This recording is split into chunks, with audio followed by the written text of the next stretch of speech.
خودروی 206 فرانسوی مراجعه کرده با ایراد روشن نشدن. همونطور که می‌بینید ماشین روشن نمیشه. حالا داستان چیه؟ ماشین از قسمت جلو سمت راننده ضربه میخوره. زمانی که ضربه خورده چراغش به یونیت ABS برخورد کرده و یونیت ABS دچار شکستگی شده. و همونجا ماشین رو با یدکش میبره پیش صافکار. صافکار کاراشو انجام میده.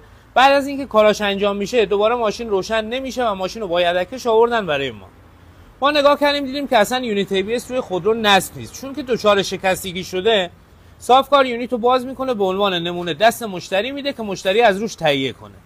غافل از این که اگر یونیت ABS روی این خودرو نصب نباشه ارتباط شبکه بین BSI تا ECU قطع میشه و اگر خودرو بی کد نباشه ماشین روشن نمیشه. حالا ما یه راه داریم برای دور زدن شبکه تا زمانی که بخواد یونیت ABS تهیه بشه. ببینید سیمای شبکه توی یونیت ABS میشه پایه‌های 25, 21, 23 و 19. ما میتونیم با استفاده از دو تیک سیم این ارتباطات رو به هم وصل کنیم. میایم پایه 23 رو به 25 وصل میکنیم و 21 رو به 19 وصل میکنیم.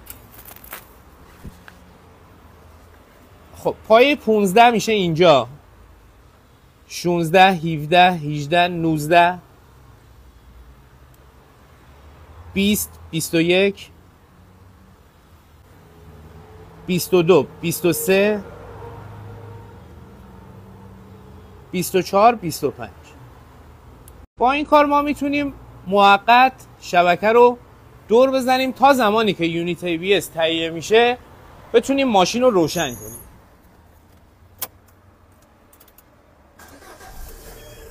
همونطور که میبینید خودرو به راحتی روشن شد. این یه ترفند ساده برای دور زدن شبکه کن زمانی که یونیت ABS دچار مشکل شده است. اگه میخوای مولتیپلکس فرانسه رو به صورت تخصصی یاد بگیری میتونی از دوره مولتیپلکس استفاده کنی. برای اطلاعات بیشتر از دوره پیام بدید.